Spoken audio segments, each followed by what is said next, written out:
Okay, the next concept I want to talk about in this video is the concept of signaling specificity. So we've talked a little bit about how complex these signaling pathways can be, and also a lot of these signaling cascade molecules are used by more than one signaling cascade. And hopefully this kind of makes sense, so let's think about this for a second. If we had to have a very distinct, separate signaling cascade molecules for every single signal that was received, or every different signal cascade that needed to happen, we'd have an exponential increase in the number of signaling cascade molecules that we need. Our genome would have to be huge. So these signaling cascade molecules, these kinases, obviously calcium, there's a lot of signals that use calcium. The MAP kinases that we talked about. These are all very commonly used in multiple signaling cascades. But here's just two different signaling cascades, and we can see that the G protein crosses over here. Both of these and the receptor tyrosine kinase can both use phospholipase C, diacylglycerol, but sometimes phospholipase C activates diacylglycerol, sometimes it activates IP3, sometimes RTK activates this way, sometimes it activates these. And in doing so, how do we make sure that whatever ligand this is ends up with the correct response? And you don't have a Plinko type of effect where it just kind of bounces around and randomly you end up over here, or randomly you end up over here, because those same signaling molecules are active in all these different signaling cascades. So, and this is even more obvious as a difficulty when you really look at kind of some of the complexity here. So we have MEC1 too, but that's at the crossroads of a whole bunch of these, right? And sometimes you want this FAC to go in this direction, so even the same signaling cascade might result in a different set of cell responses. So how do you make sure you maintain the correct cascade for the correct response in the right cell? Right, so that's what we're talking about today. And the major concept here really is scaffolding. All right, so I'll give you the take-home message right off the bat. Scaffolding has two purposes. One, it increases the rate of signaling, and two, it maintains specificity. All right, so let's take a look at this here. So a scaffold protein is basically one that binds to a number of different things, and it brings all these things together. All right, that's its purpose. It brings all these things together. So we have two processes here. All right, the ligand binds to the receptor. Receptor activates signaling molecule 1, which activates signaling molecule 2, which activates signaling molecule 3. All right, and so here we have the same idea. Ligand binds receptor, signaling molecule 1 has to be activated, then it activates molecule 2, then it activates molecule 3. But in these two different scenarios, which of these is going to be more efficient? Well, hopefully you can see how this is more efficient. Those signaling molecules are already there at the ready. And if the scaffold protein holds all three of these signaling molecules and binds to the receptor, they're basically there in wait. So in the absence of this ligand, they're all inactive, but as soon as this ligand binds, well, the receptor is already in near signaling molecule 1. So now once it's active, it can immediately activate that, which immediately activates 2, which is already bound there, which immediately activates 3. We don't have to wait for these to basically come into diffusion contact with each other, because the scaffold proteins already brought them together. So there's the efficiency part. All right? But what about the specificity part?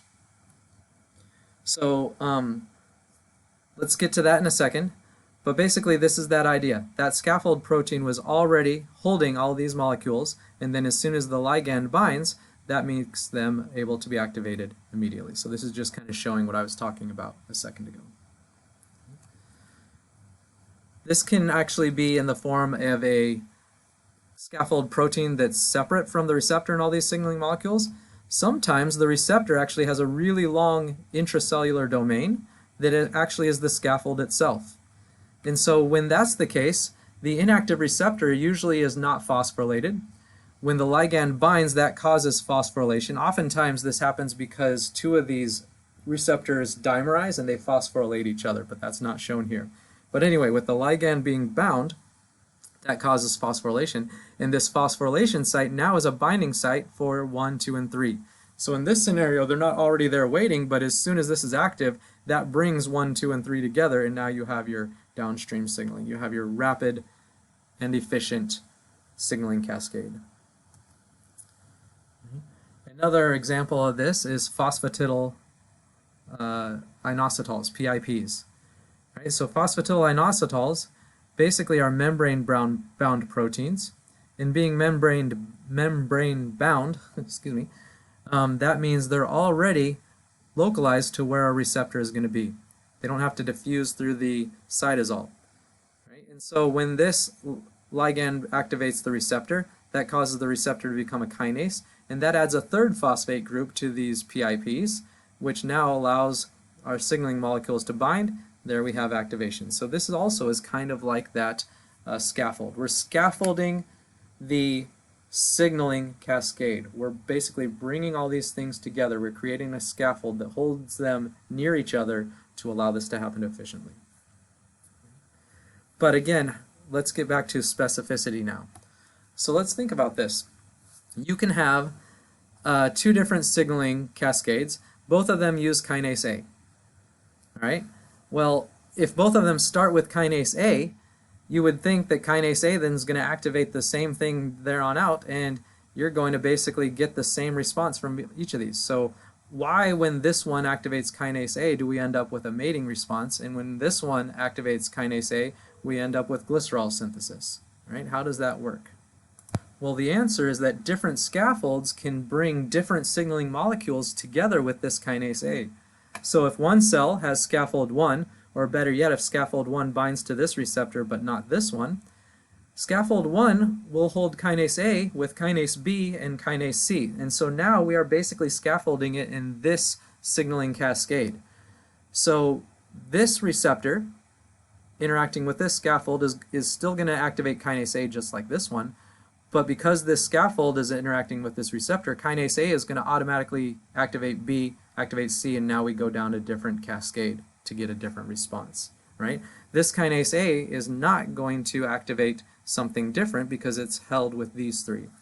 On the other hand, this scaffold protein interacts with this receptor. Kinase A is still a part of it, but this scaffold actually, when activated, can be a kinase itself, and then that activates kinase D, and now we're moving down a whole entire different cascade because we haven't activated kinase C, we've activated kinase D.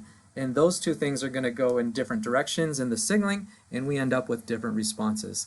So the scaffold not only brings these signaling molecules close together for efficiency and speed, but they bring the right ones together to help ensure the specificity of the signal. They help ensure that the signal, due to a certain receptor, goes down a certain pathway and makes it to the right cell response. And the signal due to a different receptor will go down a different pathway and give that appropriate response, and so forth.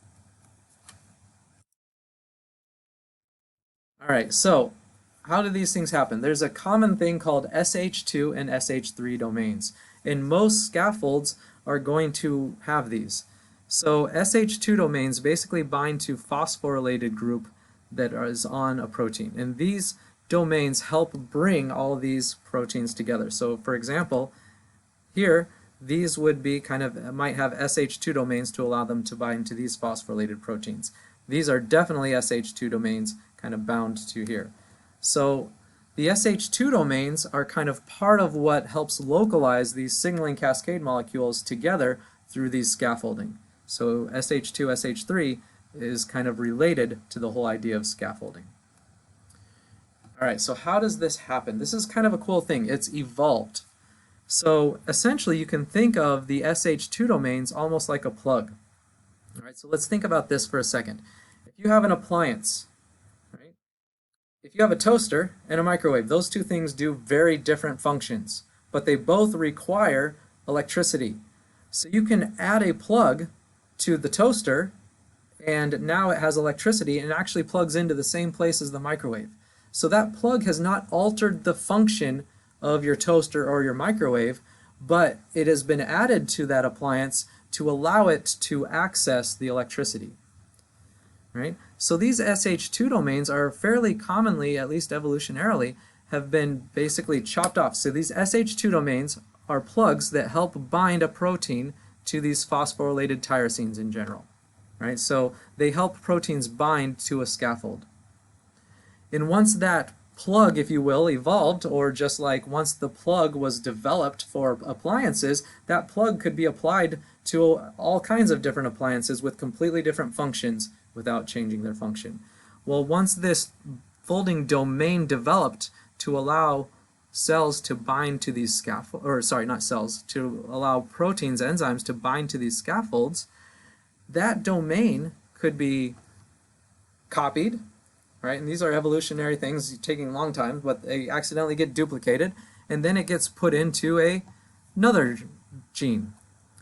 And that domain, kind of being self-sufficient, doesn't affect the fold or the function of the enzyme itself. It just now allows it to become localized here.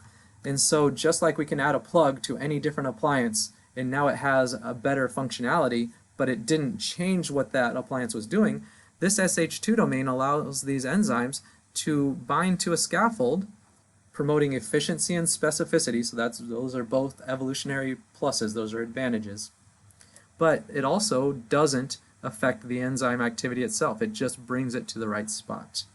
Right? So gene duplication in semi-tinkering or altering gives rise to multiple SH2 domains that are in different enzymes that already had an activity, and now they can come to these scaffolds. So that's the key aspect that I want you to think about there. So these enzymes, kinases, whatever they are, the signaling cascade molecules, they have a function. Their function when on is, in this case of kinase A, is to phosphorylate kinase B or phosphorylate whatever is near it. But it can have an SH2 domain inserted into it so that it can bind to the scaffold. Right? So these can have an SH2 domain inserted into them so that they bind to this receptor scaffold. It doesn't change the enzymatic activity. It just now allows them to be scaffolded for that efficiency and that specificity. Right? So take-home messages here are threefold. Scaffolds can be used to make signaling cascades more efficient by bringing things close together, so that the signaling cascade A to B to C happens rapidly. It can allow specificity because it can make sure the right things are brought in proximity so that the cascade, the signal goes down the right sequence of events to get the right response based on the receptor. And they were pretty easy to evolve because we have these common SH2 domains that we can think of like plugs that basically got added to the enzyme, didn't change the enzyme's function, but it allows them to be localized in those scaffold regions. All right, thank you.